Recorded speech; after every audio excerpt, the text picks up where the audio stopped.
Welcome back to the Convince Me podcast. I'm Darren, this is Ryan, and we are here on a mission to convince you to step outside of your gaming comfort zone and try something new. So let's get to convincing. Last week, I put my foot in my mouth, and I just want to address that real quick. I completely misquoted and misunderstood everything, pretty much, that has to do with Assassin's Creed Shadows, and I'll go ahead and own that. When you have a limited amount of time in the course of a week, you grab onto headlines, you read as much as you can, and sometimes reading comprehension, not as high a level as it needs to be. So I apologize for that. I will do my best to not put my foot in my mouth any farther than I need to for the sake of having an opinion. And that being said, I mean, the game is being pretty well received, just as much as it's being not very well received. I could probably spend a long time talking about it, but It seems as though if you liked Valhalla and had a good time with it, you'll like Shadows. If you bounce off Valhalla for the amount of work that required like any of that, then you'll probably bounce off of this one too. It seems to be in the same vein. It does, and I mean, it's simply a matter of a setting that people probably gravitate to more. I, for one, to be completely transparent, I'm still pretty up in the air about whether or not I'm even going to play it, strictly because I love the setting. But we've been over that. So we'll see. But I just wanted to take a second before the episode really gets rolling to own that, because that's squarely on me. That being said, what we also did last time is we were convincing each other to play a couple games. Ryan was attempting to convince me to play Cameo, Elements of Power. I attempted to convince him to play Blinks the Time Sweeper, and let me say enthusiastically, You did a great job. I did. I mean, it's got to be like a top 3 performance, like Oscar-worthy levels of pathos and ethos and logos. Like, just put me in as a Monroe's Motivated Sequence example right there in the annals of persuasive literature, because I hated that game. I hated that game with every fiber of my being. I got exactly, I believe, 45 minutes into it before I had to put it down. Ryan seemed like he got a pretty decent way in. I'm probably still not going to play it, but you know, hey, it was a good time. You just spent like 5 minutes with so many words just to say you didn't like the game. You could have just been like, I didn't like it, and move on. You pathos and Legos and Lagos. Like, bro, what are you doing? Sometimes I gotta make myself feel better about how I couldn't even pretend to like the game that I was trying to convince you to play. And I kind of went into that knowing that there wasn't going to be any way. I can be a pretty convincing liar. It wasn't worth it for that one, because quite frankly, when I went back and read some stories about it, Microsoft and Xbox wanted Blinks to be the mascot of Xbox moving forward into the future. They wanted it to be like that head-to-head with Ratchet and Clank at the time for Sony, or to be like their harbinger Mario. I get that. And in reality, what happened was Master Chief just existed as a launch title for Xbox, and no one forgot that a cat with a weird vacuum existed in the first place, and that's okay. This week, however, we are back to our normal format, and so today I will be attempting to convince Ryan to play the Little Gator game. Ryan will be attempting to convince me to play Ghostwire Tokyo, and one more time, I have managed to choose a game that, as of recording this episode right now, will be off of Games Pass tomorrow. So, for any of you listening, and Ryan included, this will be a little bit of a higher difficulty challenge, because it will now be my job to not only convince you to play this game, but is it worth your money to play this game in the first place? We will find out in just a bit. Yes, we will, and it's a high bar to clear, man, when you got to put money down. But something that people like to put money down on is hoops, basketball, shooting the goal. And our question of the week is one that, as I thought about it... I hate you so much. As I thought about it, I was like, what is a left field question that's not, like, just straightforward, like what's your opinion on, like something where it's like you gotta use brain power to really think about. And so the question of the week, get some street races over there, buddy boy. Oh, for those who are welcome to my audio balcony. For those who are audio only, Darren has shifted locations. He has teleported himself outside. But the question of the week is, if you had to make a team for 3-on-3 basketball using purely video game protagonists, who would it be? Purely protagonists. I assume we are not counting actual sports simulator games in this manner. No 2K. Okay. They're gonna be like, I'd like to have Jordan. No, like you gotta create non-sports video game people to do a 3-on-3 team. Okay. All right. Okay. Here we go. I'm gonna go your pretty classic 2 bigs, and then your skill guy. All right. So we're going straight away. Right at like main big classic prototype power forward is Kratos from God of War. No question. That's like gut check answer. That has to be the case. I want to go with more the classic, like 5. Whereas I think Kratos could be more of he'll drop his shoulder. He's gonna drive, kind of like prime LeBron. What you hoped Dwight Howard was gonna be.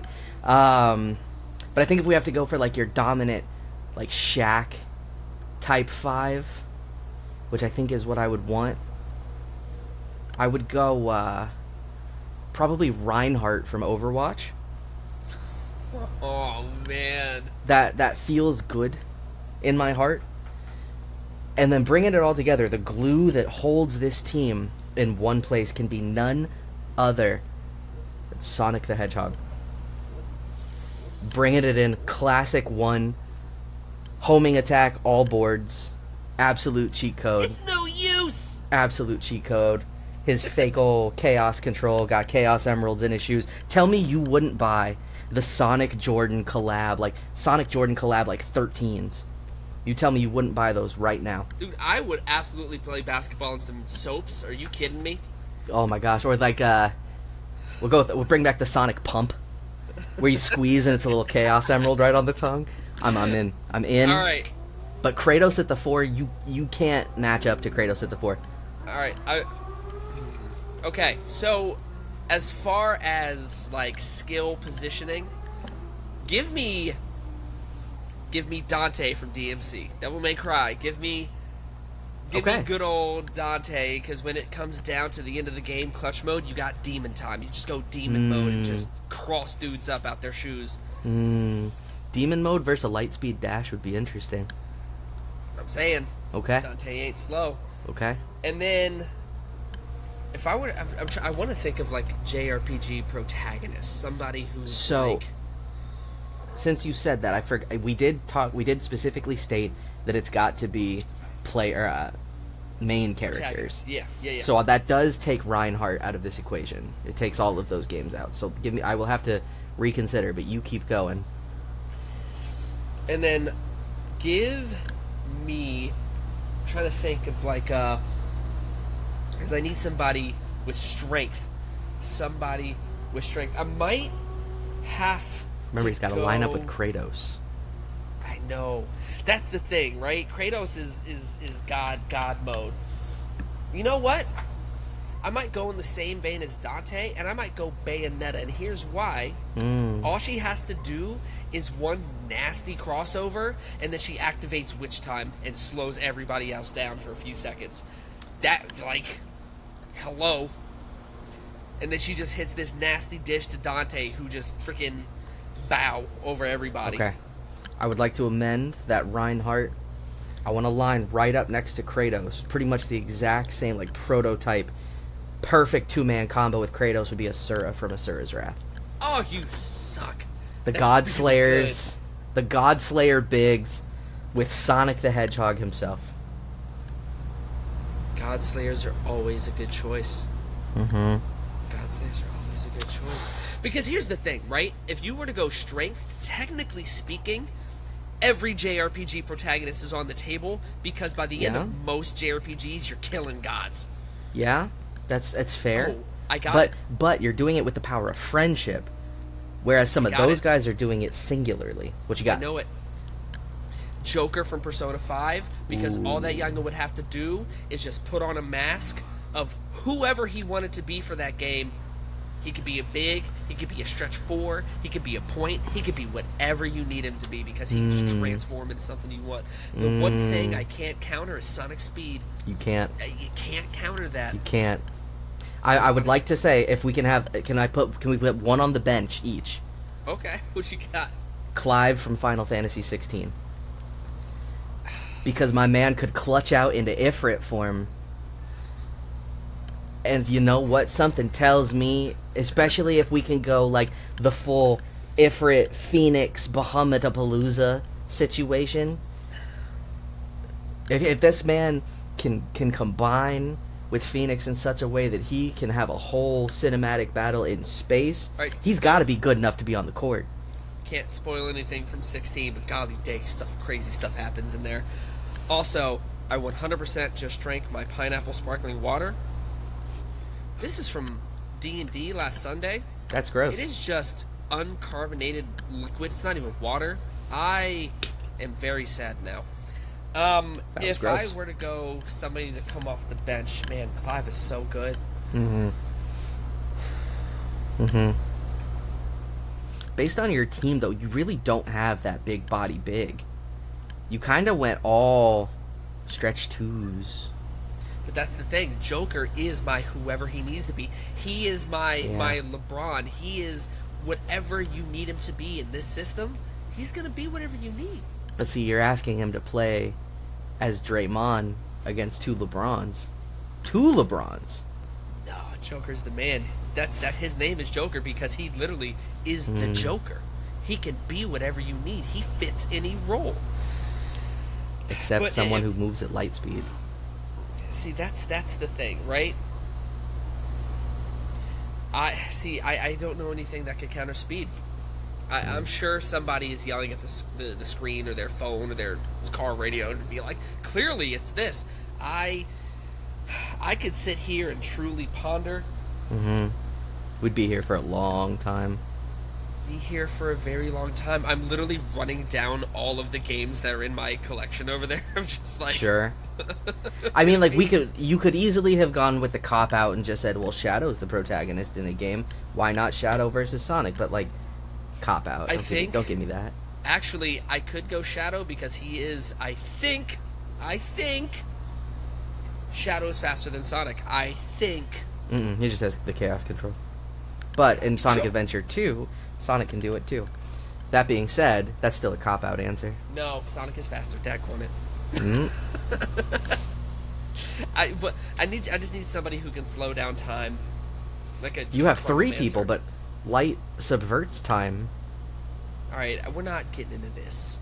You don't want to have a whole conversation about relativism physics? That could be so much fun for me. Do you see the smoke coming out of my ears right now? Yeah, but the people who are just audio only can't. They can't smell it either, and that's all right. But with that said, I have to say it would be an interesting matchup. I think your team might take it just because you have a bench player and I don't.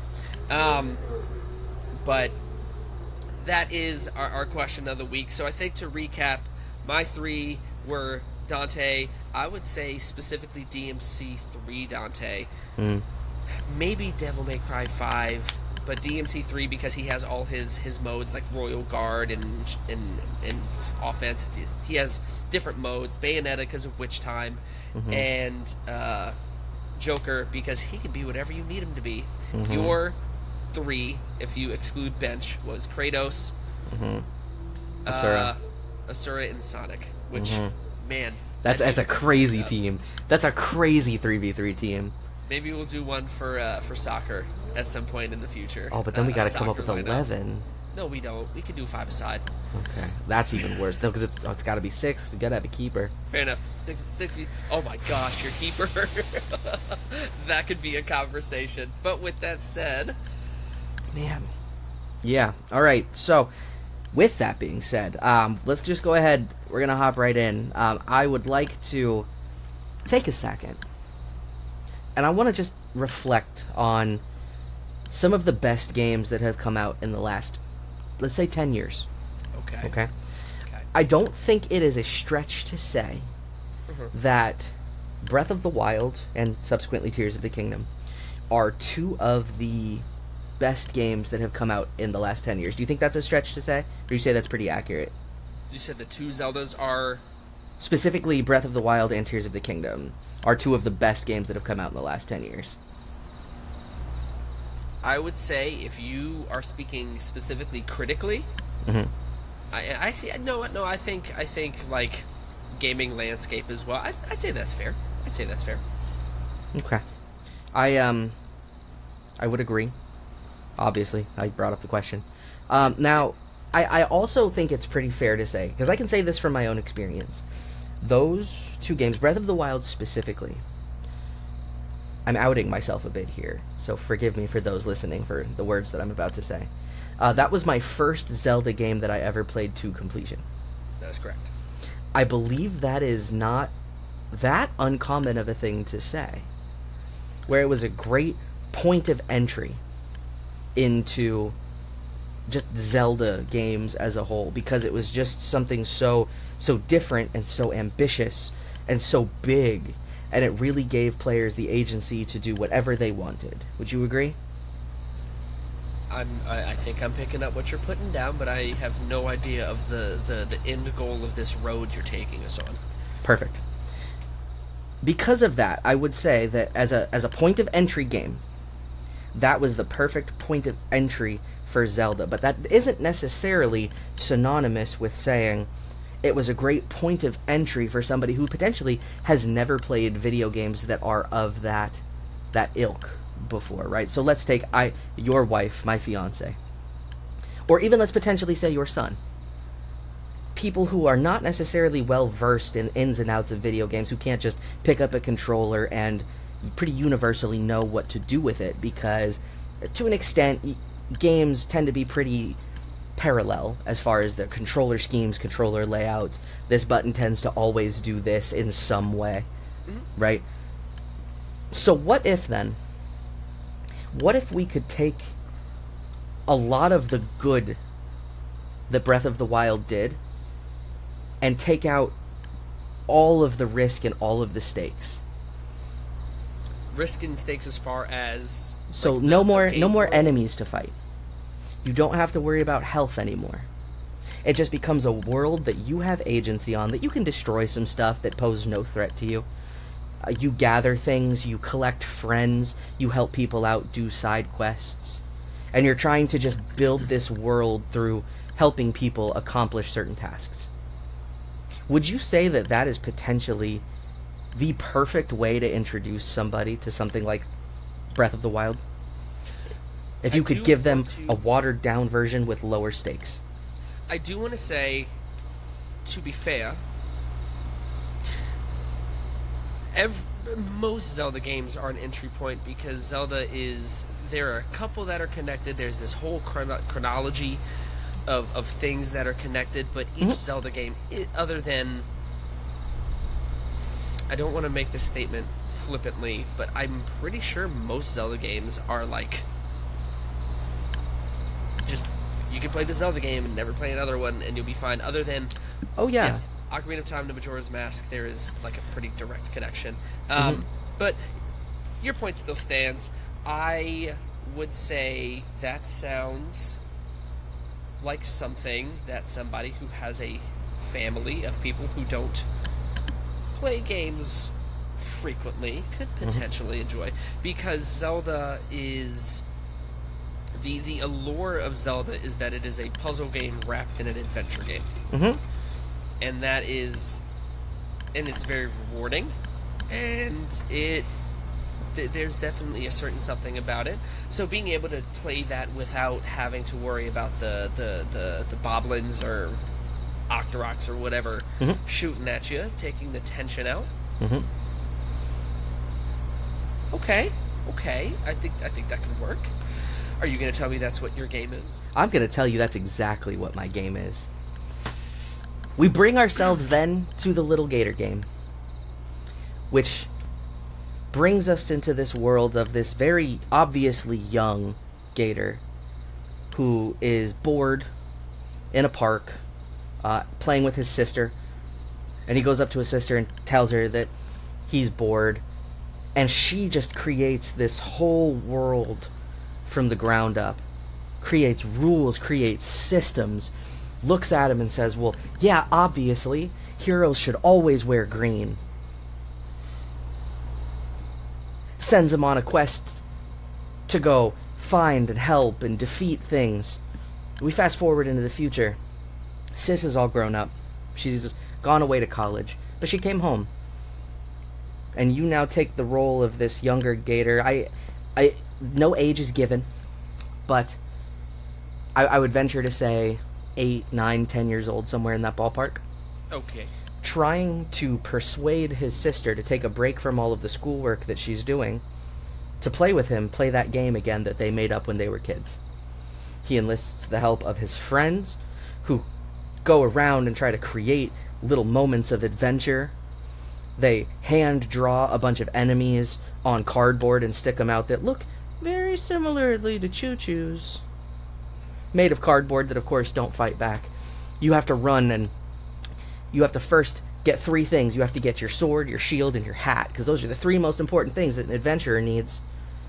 So you go and you find your sword, which just happens to be in this weird little grassy area sticking inside of a rock. It's a stick. You go and you get your shield, and it's someone saying, wow, no, I really need you to go get this thing. And he's just laying there, hanging out, real lazy. I need you to go get this thing. And you go and you run off and you get this thing, and it's a trash can lid. And you bring it back and they say, oh wow, you found it, that's your shield.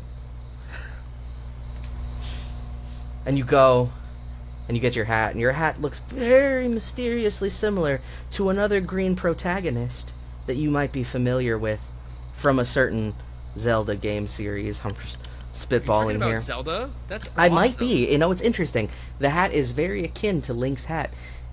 And the best part is right at the very beginning. Princess? Oh, well, I mean, it depends on who you ask. Right at the very beginning, when your sister's first coming up with this world for you and gives you your cardboard sword, your cardboard shield, and your cardboard hat when they're younger, not the ones that you had to fetch quest find later, you get to do one of the greatest things in all of video games. Name your hero. Ooh. Naturally, the little Gator tries to just name himself off rip. And the name that small child Gator comes up with is, and I quote, Heroi Herosin Hero Meister III. Naturally, I took the onus onto myself to name our gallant Gator hero. Henceforth will be referred to as Spurnkle. That is Spurnkle. Spurnkle. Wherein he introduces himself as Spurnkle, the hero of legend, that in fact becomes his name that he refers to himself as growing up, because he just really liked it, and he liked how it stuck. And now you're older, and you're trying to build this world with your friends who are trying to help you create this thing that makes you convince your sister to put her work down and come and be with you, and it's this whole beautiful story of how she has grown up and he's trying to hold on to the memories that they had, even though the world has taken them off into very deep and different priorities.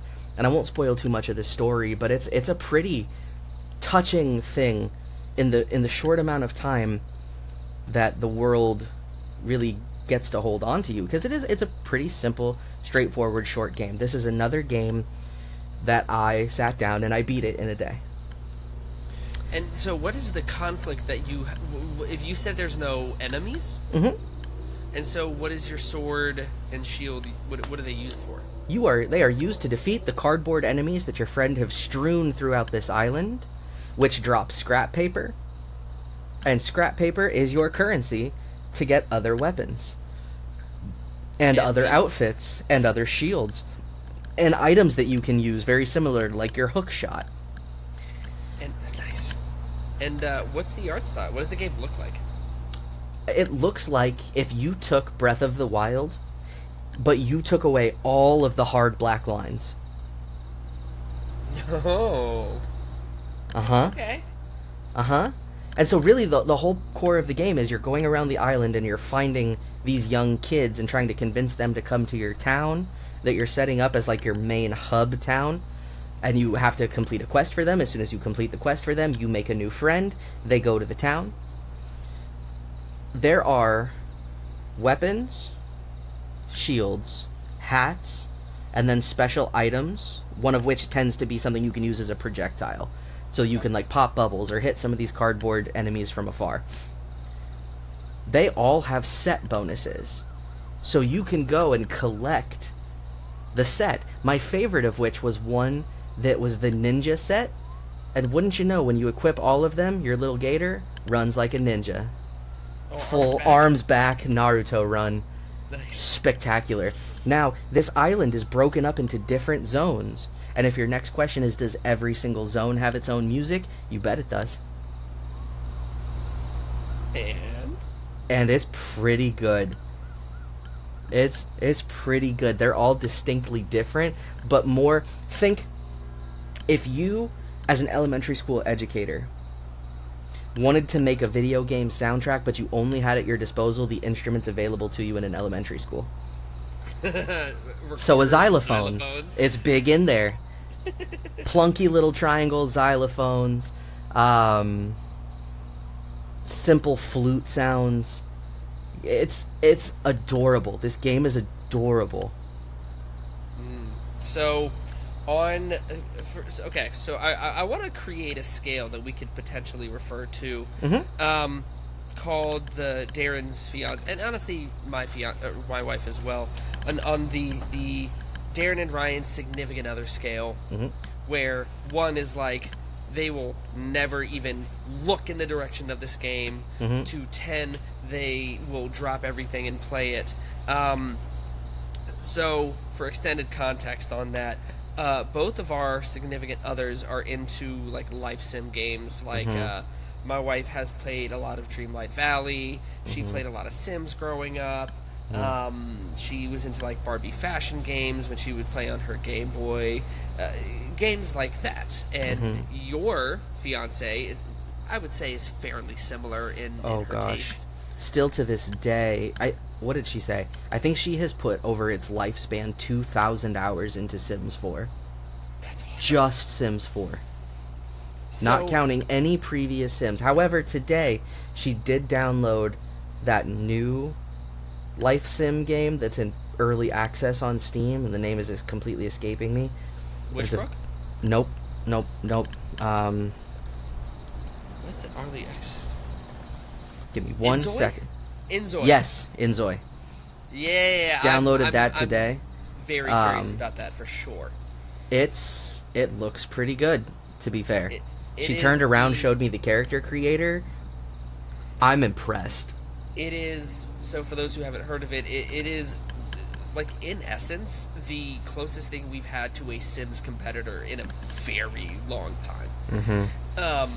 But yeah, so those are the kind of games they're into. So I want to create a scale where 10 being like those style of games, where 1 being like just far opposite end of the scale. Where would you put this game on the significant other scale?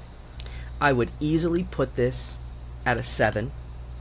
Okay. However, it would be one of those games where Haley would pick it up and she'd play it and she'd get probably 2/3 of the way through it. I suspect she'd put it down and she wouldn't play it again because there's not enough to hold your attention. But if this game were to be used, understandably, as an access point into games of broader scope and depth and stakes, such as Breath of the Wild, I can honestly tell you the way you interact with the world in Lil Gator game is very similar to the agency that you have in Breath of the Wild, including a glider, including a power that lets you go straight up as long as you have enough stamina, including the ability to climb walls with a stamina meter, which you do get the ability to get more stamina rings and jump and do a bunch of stuff. It's very mechanically similar. There are not a lot of puzzles. It is very go here, do thing. The hardest puzzles that there are is simply find it. And some of it you have to use some some location-based context clues as far as where what you're looking for might be. For example, you find a shark up at the top of a waterfall, and she said, "Oh no, I had this thing. It's clear, and it fell into the water. Now I can't find it." Well, yeah, you got to go down to the bottom of the waterfall using the environmental storytelling, and you can go and find it. You just have to remember to go do it. And the best part of this game is once you have beat it, if you did not 100% beat it, the game gives you an item to go and find all of the rest of the people on the island, so you can just go straight there, do their story, unlock whatever they got for you, and move on. And so not only did I beat the game, I 100% beat the game. So I know this is something that we talk about for each of our games, but as far as like if there's someone who has a busy schedule like you do, is this something that you think would be recommended to just beat in a sitting? Like how many hours? Like 2 hours, 3 hours? How many hours? I probably put 10 again into it, right about that like 8 to 12 hour point, depending on your level of ADHD and shiny thing syndrome and how much time you spend beating up cardboard things that don't move. Yeah. So you can really get as much time out of this as you'd like. I will say that this is a game that I think, if you are a serious video game player, this is the perfect game to take somebody who who isn't particularly well versed in video games, to introduce them as like a prequel to letting them play something of large scale like Breath of the Wild. Like it is the perfect pre-Breath of the Wild game. Sweet. Okay. And so I was honestly very impressed with how good and how polished the game was, when it's very clearly a game made for kids, but also tells a very like coming of age adult story. Fair. And so as far as story content goes, it's okay if you go once again a week without touching it, come back to it, pick things back up where you were. I mean, the story is as simple as go make friends and do the quest for them. And as far as quest log, keeping up with things you have done, haven't done, map. Yep. What is that like? I mean, you can always find the people who you've talked to. They always have symbols over your head for if the quest has been completed or hasn't. There is a quest log for what would be considered the main quests of the story, of which I believe there are 4 main quests that kind of have longer quest strings to them.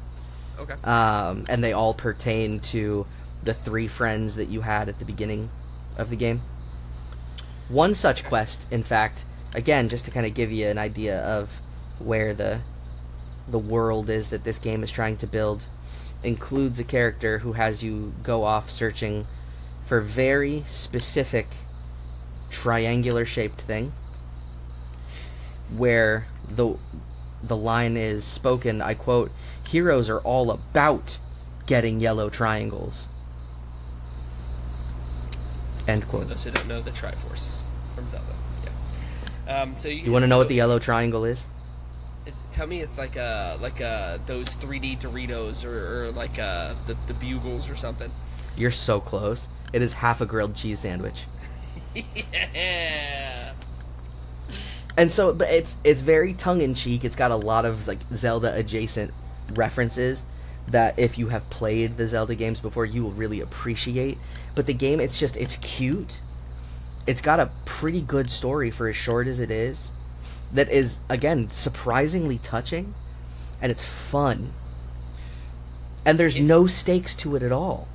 If you had to throw in some so I will never believe that there is such thing as a perfect game. There are games that are very, very, very, very good. There are games that are very, very, very, very bad, and games in the middle.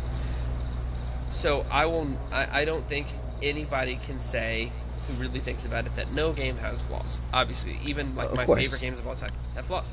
So I do something we haven't done for Convince Me, because part of convincing is being able to look past whatever said flaws in a game are. So I think it's fair to go in knowing that there are flaws. What are some of the flaws of Little Gator game that you think could potentially be overcome? at the end of the day, it's a game with no stakes. That is both its biggest strength and biggest weakness, because there is no reason not to just go and do all the main story quests, do nothing else, and complete the game, and you would still complete the story of the game, no problem. You just wouldn't get a lot of the same enjoyment out of it. And so, because of the accessibility of the game, there's a lot of kind of compelling story aspects of, like, the individual friends that you can get to know and bring them into the story that you could just miss. And because, again, the game is made to be so accessible, there's just not a lot of volume to the game. It's very simple, short loop. Pretty much everything you do is either, hey, break up this number of cardboard things or get this item. Technical issues at all? Like, how did it feel? Surprisingly, no. Hey. I don't think you mentioned who the studio behind the game. The studio behind the game is Mega Wobble. It seems to be their first game, but I also read that they had some credit with the Yooka-Laylee games. Ooh. For those who've never heard of it, that is like a spiritual successor to Banjo-Kazooie, which was a very rare, very popular, rare, shout out to Rare, game. Personally, I've never played one, so I know nothing about it. However, there are, I believe, whether it was the developer or the publisher, cannot recall off the top of my head, please forgive me, but there is a parallel there, a commonality there. So one of the two of them was involved with Yooka-Laylee as well. So it's a group that knows how to make games. This game knows exactly what it is. It is a game that is a Zelda game that's not a Zelda game, and it's really, really cute. And is made to be... Honestly, I kind of look at it... You who grew up with two older brothers, let's say when we were kids, let's say we would have been 10, 11 years old, okay? And Breath of the Wild had just come out. And you were at a point where, like, you know, we were versed in games, but games like that might have been a bit of an undertaking. Sure. This would have been the perfect little brother game. While one of your older brothers was playing Breath of the Wild, you could have played a very similar game. I actually learned how to beat Ocarina of Time from watching my oldest brother. There you go. Game, for sure. So, but I just think it's that, like, little brother companion game. So it's almost a little brother love letter to growing up watching your older siblings play games like that. That's awesome. I have a 3-year-old, so I will be...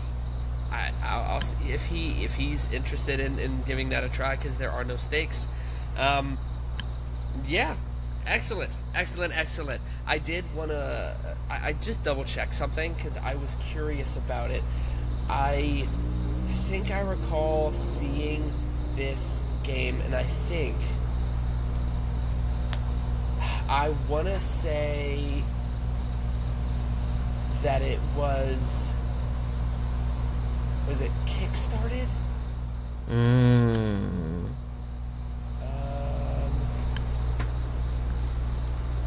I think it was Kickstarted, because I remember Yooka-Laylee being Kickstarted. It was not. It was developed by Mega Wooble and published by Playtonic Games. Right, I think it was, yes. But it was not Yooka-Laylee Kickstarted. was a Kickstarter. It was a Yooka-Laylee, Kickstarter game. yes. Little Gator game might not. I was just wondering if it had been. But yes. And Playtonic is who was responsible for the Yooka-Laylee games. Yeah, so shout out to companies using Kickstarter to fund their dreams. That's awesome. No doubt. As long as you actually deliver a game, because there are a lot of Kickstarters that just nothing comes of it. So that's true. But no, honestly, I can't state this enough. It's a game that is no longer to be on Game Pass as of tomorrow, Monday, I guess, 2 days after we record this. But if I don't know what the actual price of the game is, I would genuinely say, if you are the parent of a younger gamer who is potentially starting to get interested in some of these bigger games, this is such a phenomenal game to experience with your child, because again, I don't want to get into the story too much to spoil, but there is a message to this game that I honestly think will be felt by those of us who are probably over the age of 20 years old, I think is a fair thing to say, who potentially have younger siblings or children. There is a message to this game that is so poignant and so important for the way that things are right now, that just experiencing that with your younger brother or younger sister or child, just that, to me, makes this game worth it, and is another fantastic example of ways that games can be used outside of just entertainment. Fair enough. That is well said. So, as we typically do, how much of that was your true opinion? How you 100%. actually felt about it? 100%. Awesome. I had a feeling. If you know me well enough to know that if I'm gonna take the time and complete a game, there's something to it. That's a fair point. All right, so I want to. Are you convinced? I actually am. Yes, Attaboy. I will see. I'll check its price, since it is leaving Game Pass, and I know typically when games are getting ready to leave, sometimes they'll have a deal. But I would now want to go to the opposite end of the significant other spectrum. Yeah, you sure do. To Ghostwire Tokyo, which is a game by Tango Gameworks, the now very, very, very sadly shuttered studio,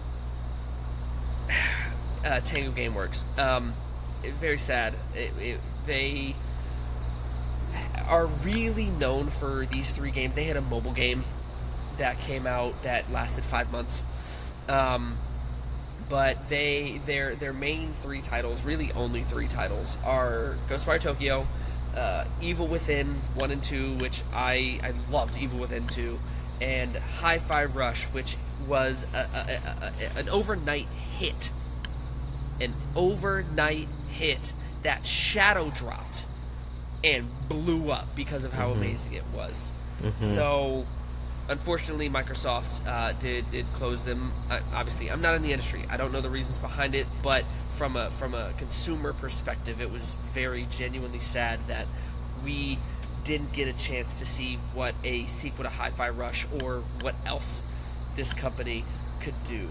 So, with that said, Ghostwire Tokyo, Darren, we last episode had a conversation about Japan.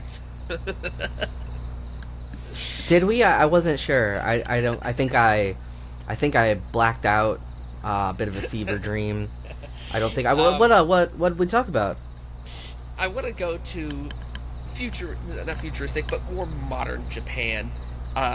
Naturally, Tokyo, and I think that a lot of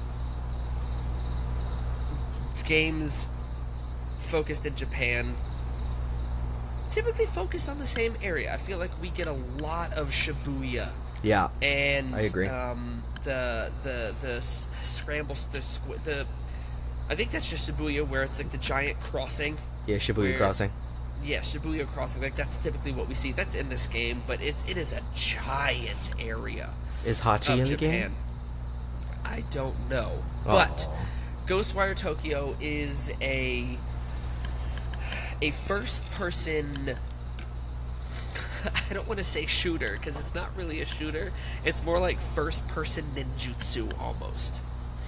And so the premise of the game is that you are Aikido. I think Akito, I think would be Aikido, not Aikido. I think Aikido. And you are on your way to see your sister who's sick in the hospital. While on the way there, you are hit by a car. Awesome. And what happens during the very opening cutscene is the camera then pans out, and it does the horror movie view where the camera is clearly a being because the way it's moving and everything. And so you start the game with this camera panning around, searching for this voice saying that it's searching for a host, a body. Naturally, it goes to somebody who's standing and staring at this dude who just got murked. And it's like, no, still alive, can't do it. So where does this being go? It finds your lifeless body on the ground and enters you. And the design does it use a Ghostwire to do it? No. Oh, okay. Maybe. But the design, once you are possessed, for lack of a better term, is really cool, because it's a basic, like, dude who looks like he just lives in Japan. He's got the over-the-shoulder sling bag and, like, a regular button-up with a white shirt underneath. Just looks like your average Joe. And what's really cool is that when the ghost possesses you, half of his face is just this black mist. And you only get to appreciate it in cutscenes because, as I told you, the game is in first person.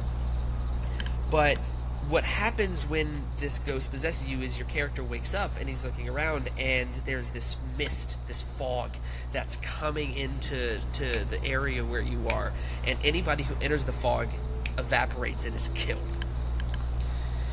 And so this voice inside you says, hey, don't go near there.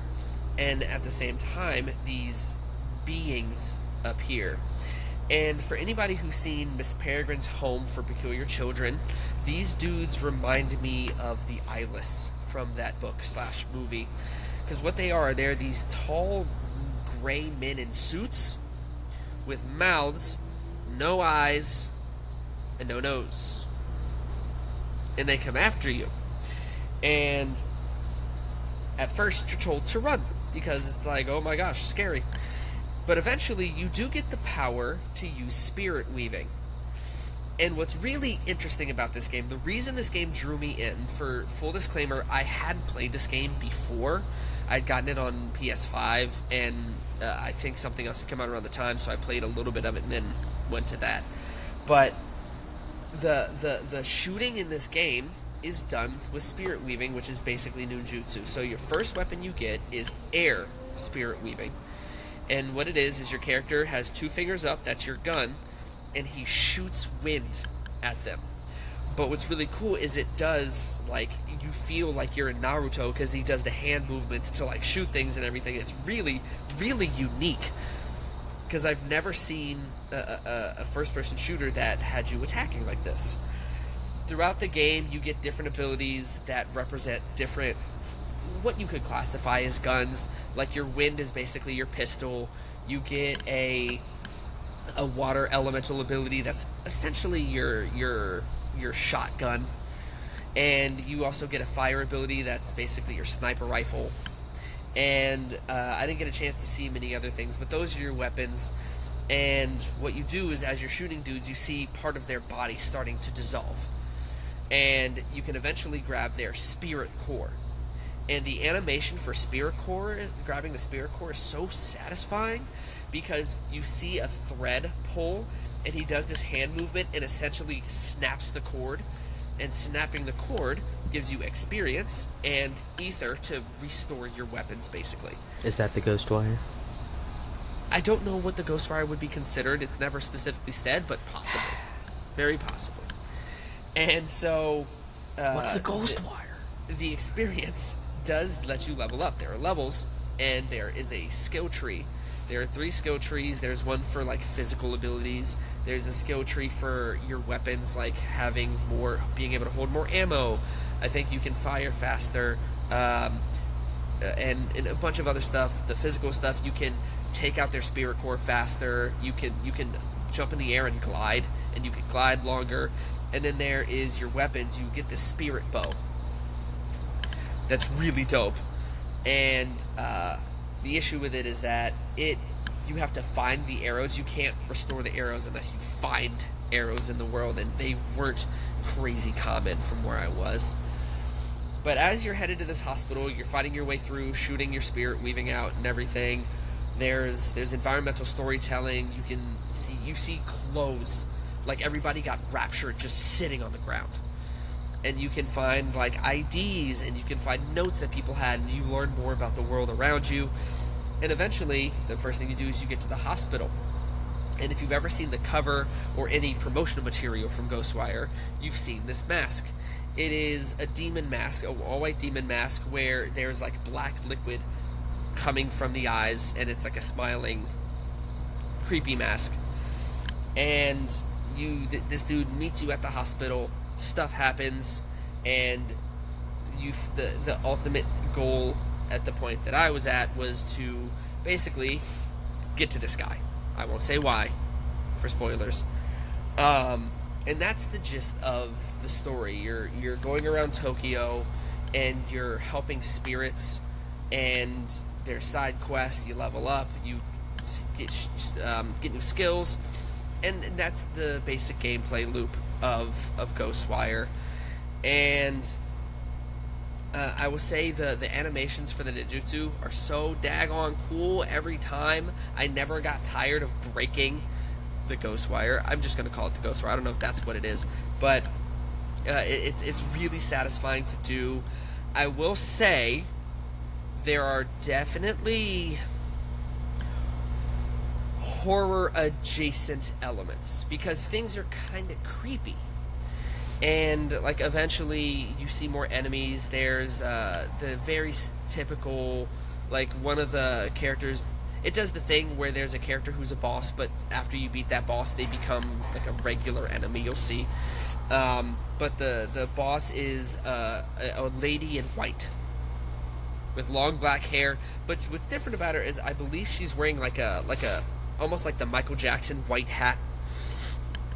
And yeah, I think she might be wearing a tux. It's not like a lady in a dress. I don't think. Is it a Banshee?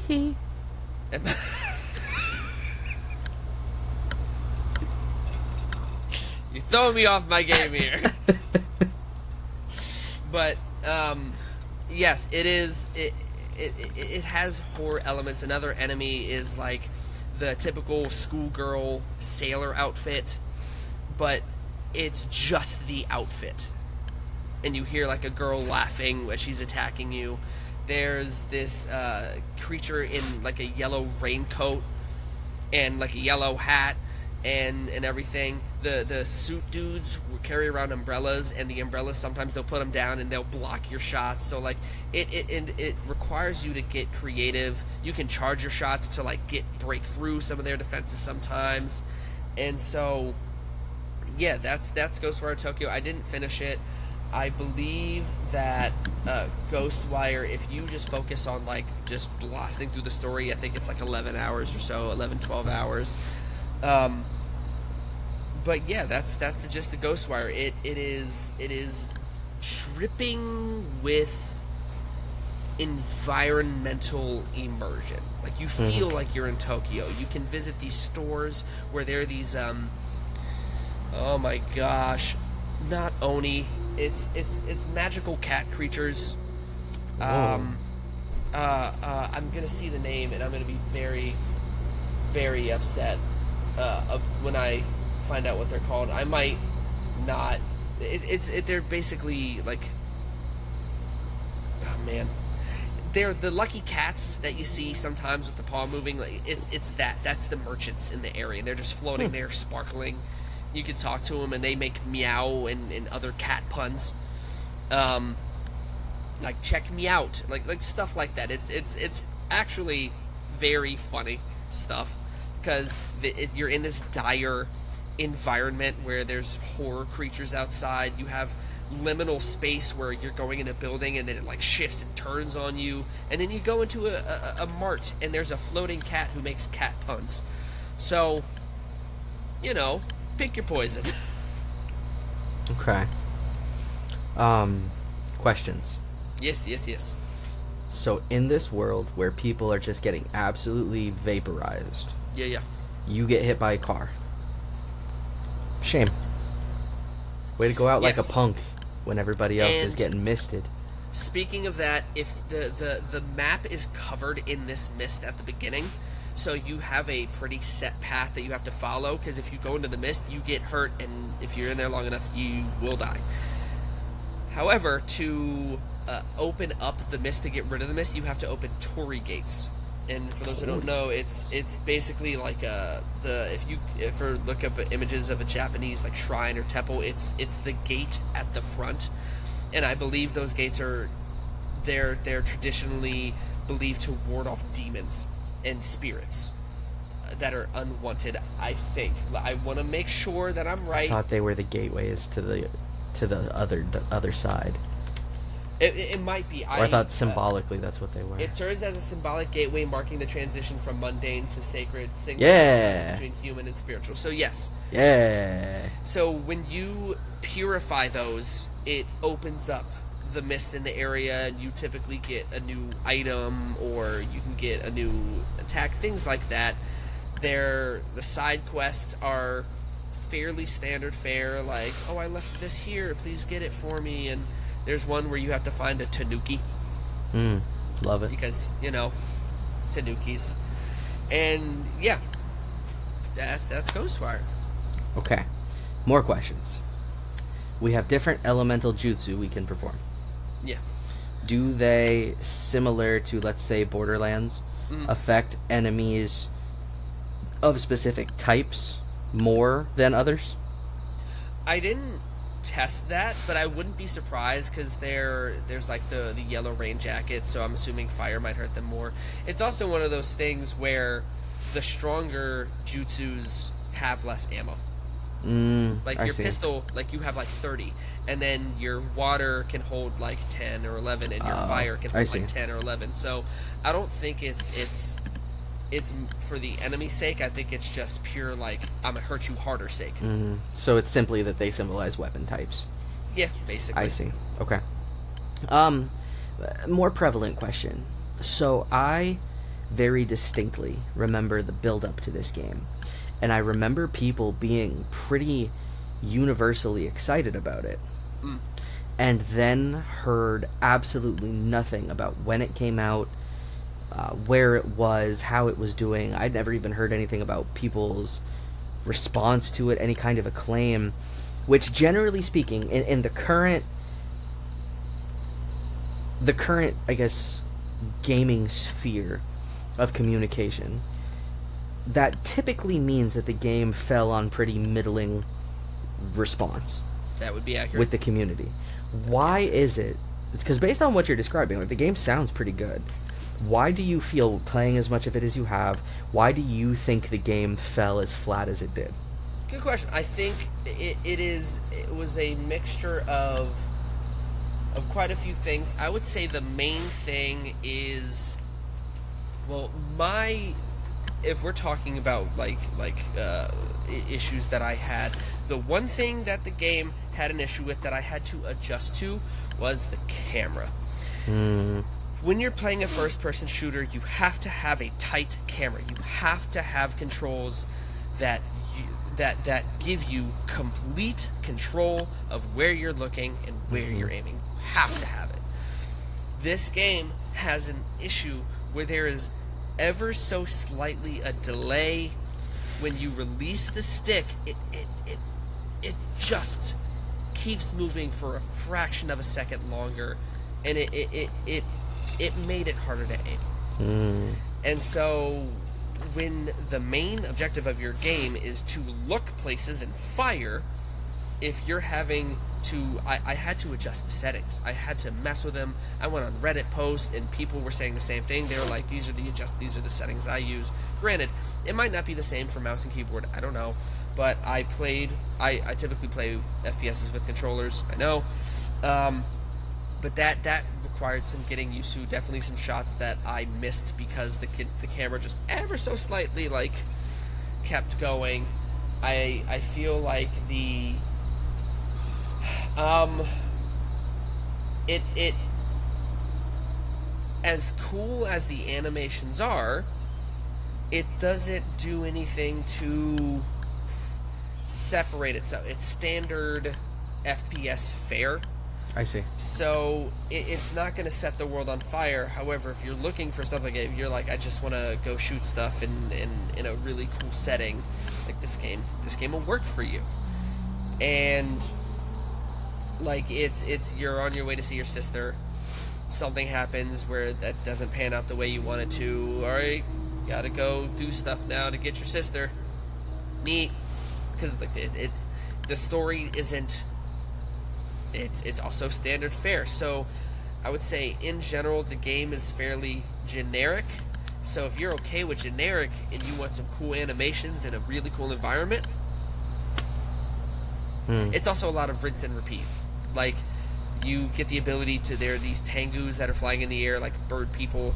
Those are your grappling hooks. You gotta look for those to grapple up, and then you can capture spirits that you help send to the afterlife, and you go around and you hold the left trigger and it absorbs those people into these little I forget what they're called, but they're like basically paper angel looking things, like paper things, and then you go to a phone booth and you put them there and they send them off. You get experience and money. Like, it's a lot of stuff to do, but once you have seen the stuff, you've seen the stuff. I see. So then let me ask you the reverse question. Alright, so I just looked it up a little bit ago, and Little Gator game right now is $19.99. If Ghostwire Tokyo was leaving Games Pass on Monday, would it be a game that you could feel confident in telling me that I should spend $20 on, knowing that it was leaving Games Pass, and if I wanted to play it, I would have to spend money for it? That's up to you, because what are you looking for? Because if you $20 for one game isn't the same as $20 for another game, so it's going to be what you're looking for. If you're looking for a mind-blowing, over-the-top, like, yo, I'm gonna play this over and over again experience, no. I mean, I'm the person who bought it when it went on sale for PS5. I think it was like, I don't know, $10, $20 off. So I don't remember exactly, but I think if you're looking for a game where you just want some cool animations, you're gonna have a fun time shooting some demons, and I can't speak to the story as a whole because I didn't finish the story. I think I got like 5.5, 6 hours in, doing some side quest stuff. So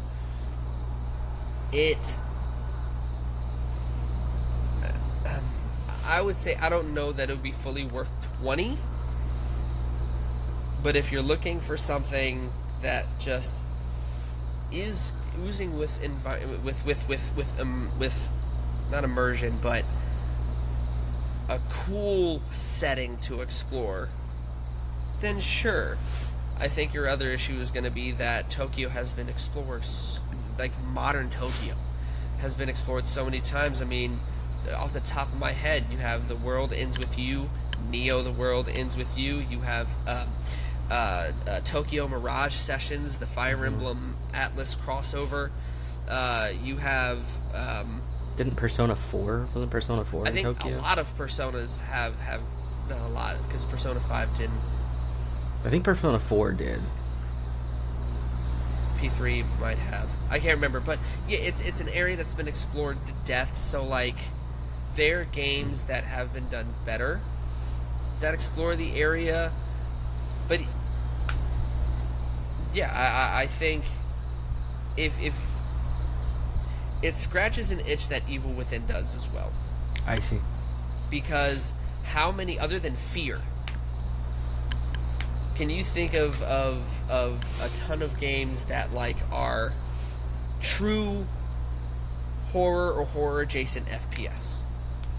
Like, I'm sure there are tons, but like, Japan's setting, Japan's tradition, Japan's culture is kind of ripe for like horror stuff. Japan's like cryptids and creatures and spirits and the supernatural stuff from Japan is so freaking cool. And so it's kind of ripe for that. They present that stuff well.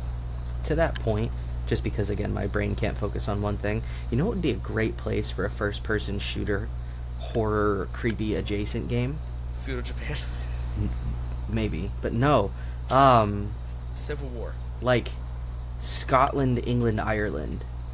Like, can you imagine the just Banshee jumping out at you?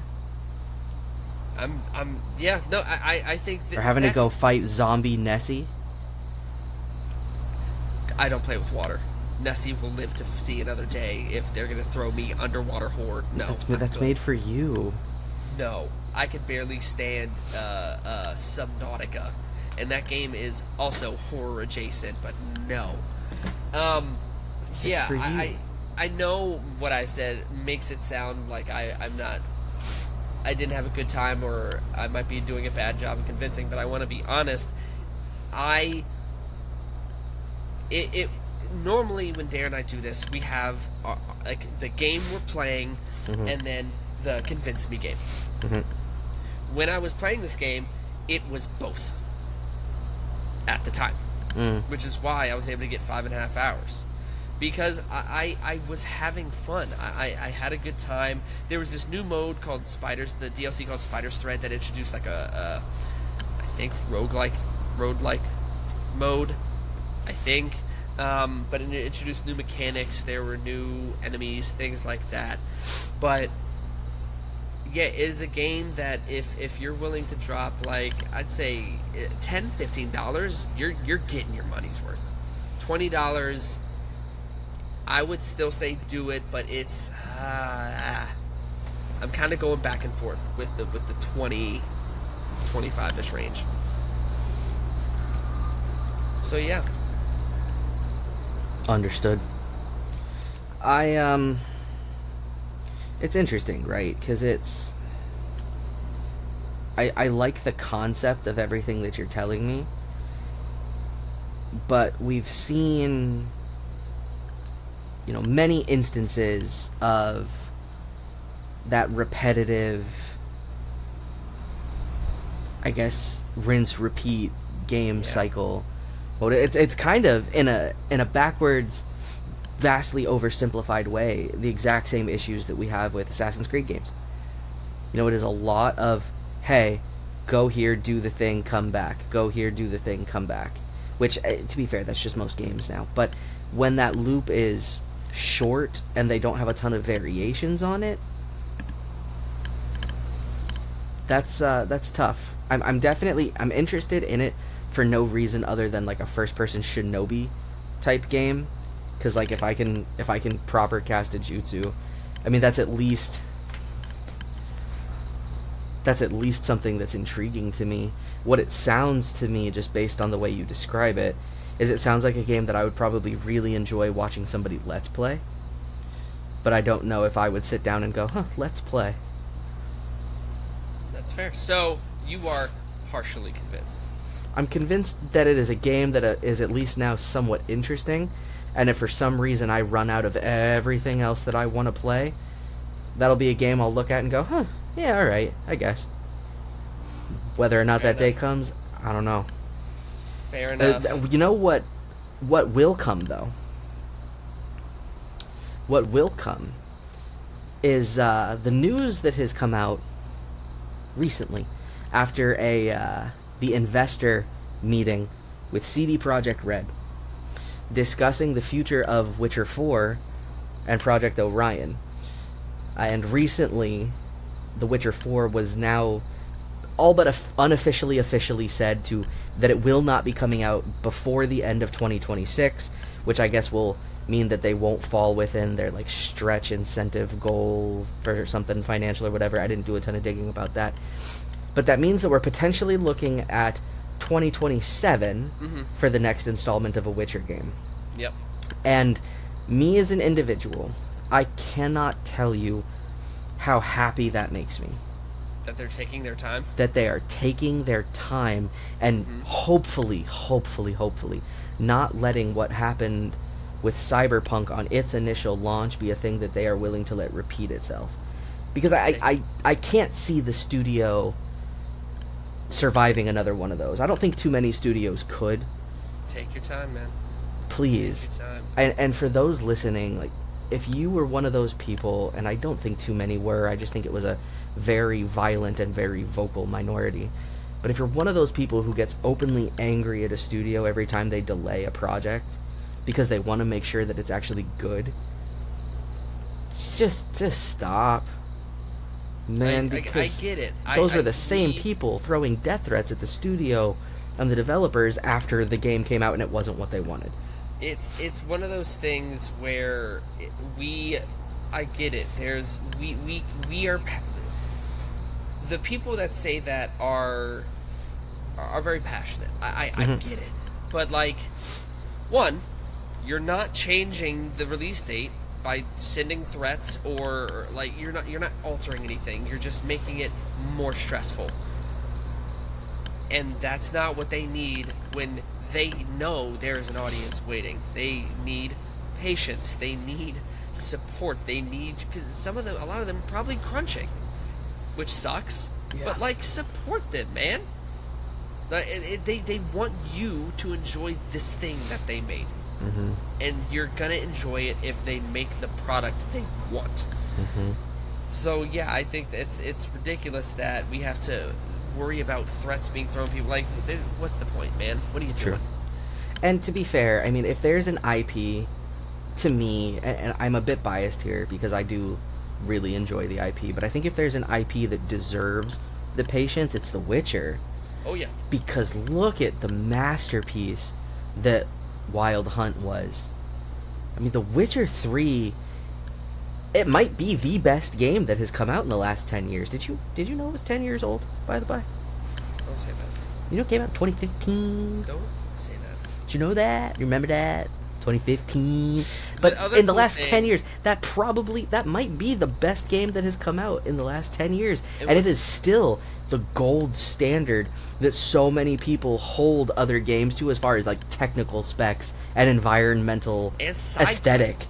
And side quests. Oh my god. And like nothing, there will potentially never be another mini game as good as Gwent. Unless we get another Gwent in Witcher 4. Please, if for some reason, CDPR, if you're listening, please give me Gwent. Please. And the crazy part is that this is the same studio, and the reason they had this goodwill before Cyberpunk was because of their releases. Witcher 2 was awesome.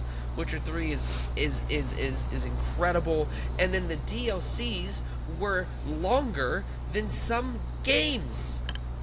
Their DLCs were full on games. I think that each DLC was looking at like 20 to 30 hours or something like that. That sounds right. Maybe even 30 to 40. I can't remember. I never played them because I just, there was never the right time, but I really want to. I tried to get into one of them, and I knew that I'd have to play the game again because you basically have to have an in-game character to do it, almost. And I just go in there, and if you go without having a pre-made Geralt, they give you like here's like basic stuff that you might have, and here's level 30, dole your points out. And I got waxed by the first boss, and I was like, yeah, I'll come back to this at some point. But yeah, they're full-on games in and of themselves, and they are side content from this main game, and that's crazy. I think that is what you get when you are patient with a developer, and just follow them from the side. Just follow their progress. If they go radio silent, you just hope that it's because they're putting the work in, and they're not throwing out CGI trailers that don't show anything, that don't add anything. I can't stand when a game just throws out a CG trailer and it's like, here's the game, and it's like, one, you're not showing me anything that this game is gonna. You're not showing me gameplay. You're not showing me, like it's, throw out a CG story trailer of like what the game's going to be about. Sure, I get it, but like, one trailer's good. Give me more. Give me the game. But if you're not ready, don't show it. And what better way to follow the development of a game than with a good old magazine subscription? Oh, blessed be the day. And for those who haven't heard, although people who are listening to this might know, Game Informer is coming back. Game Informer was a magazine subscription that seemed to be like GameStop exclusive, I believe, and they shuttered it. I don't know why. I think GameStop might be having... I don't know. But the developer called Gunzilla, which is a creator of a battle royale called Off the Grid, Neil Blomkamp is involved, I believe, and they bought it, and they bought back the entire staff of the OG Game Informer to continue working on it. I want to show you something real quick. For those audio-only listeners, he has gotten up from his chair. He's going and gathering conspicuous papers. So now we will be serenaded with the melancholic, dulcet tones of my voice. He has pulled out a stack of magazines for those audio-only listeners as he graciously and gracefully comes back to his chair, trying to precariously balance himself on the arm, while he tries to maintain his composure and elegantly lower himself back into the chair. Oh, absolutely. We can't just sit here awkwardly for the audio-only listeners. For the video listeners, these are all Game Informer magazines, and I'm sad because I got rid of a bunch of them, because I had it for years. For audio listeners, I'm holding a stack of so many magazines. And by so many, he's talking roughly about, I would say, an average 5-inch stack. Do with that what you will. If you remember the average... Sword and Shield! Oh, wow. I got the magazine for Ghost Recon Breakpoint, for Warcraft 3 Reforged, Mortal Kombat 11. It goes back. What is this? Batman Arkham. This is an Arkham game. Just Cause 3. I got him, baby. And just because of what Game Informer meant to me, the car rides on family road trips that we went on, where I didn't have like a book that I wanted to read, so I just bought a Game Informer magazine, and that was my material. Went going to the bathroom, and I was like, dang it, I forgot X, Y, and Z. You know what? Bump it. I'm going to break out a Game Informer. These magazines mean... It might sound crazy. These magazines mean something to a lot of people, because it takes you back, and I can promise you, I will 100% be subscribing just because of what Game Informer meant to me as a kid, and I cannot wait. Rant over. For you audio-only listeners, he has just now finally sat back in his chair after just tossing his magazines that he went on a fevered rant about off to the side onto the floor, really giving you the impression of how much they mean to him as he casts them aside. Destiny 2! The same way that Bungie cast aside Destiny 2. No, they're still going strong. But yes, that is our short segment. I did want to talk about the Game Informer thing because it's exciting. It's genuinely exciting. But with that said, next episode is going to be very, very fun. We're going to have our first guest on. Yeah! Yes. Our first guest is a good friend of ours by the name of Raphael. And it will be our first episode of Convince Me Versus, where Darren and I will be picking games, and our objective is to convince our guests to pick one of our games to play, and there will 100% be a score that we will be tracking throughout each episode of who has more convincing arguments. I'm very scared because I don't like losing, but... With that said... Let alone publicly losing. Yeah, I know. Our next episode will be our guest, and I will be convincing him to play Wolfenstein: The New Order. And I will be convincing Roth to play Dead Cells, which were both developed and published by Motion Twin Studios. The only other game that they currently have credited to themselves is a game that came out in 2024. It's on Steam Early Access called Windblown. I know absolutely nothing about the game, but Dead Cells is a game that is something I have looked at for a very long time, and I'm really excited, one, to play it myself, but two, to publicly utilize that game to just rend my best friend's arguments asunder and just bury it into the ground with eloquent loquaciousness. Why do you have to go there? Why do you Because it's fun. Why? Because that's what this is for, baby. Gosh, we're going to see how our first guest episode goes. With that said, thank you so much for listening. We appreciate your time as always. Please follow, subscribe, like our things. It helps us a lot. And if you want to follow us more, we now have a Blue Sky. It has Convince Me Gaming on Blue Sky. Instagram, YouTube, all that. If you just search Convince Me Gaming, we will pop up. We're on pretty much every podcast platform. And yeah, please leave reviews, feedback, suggestions, and we'll see them all. And with that said, are you convinced yet? See you next time.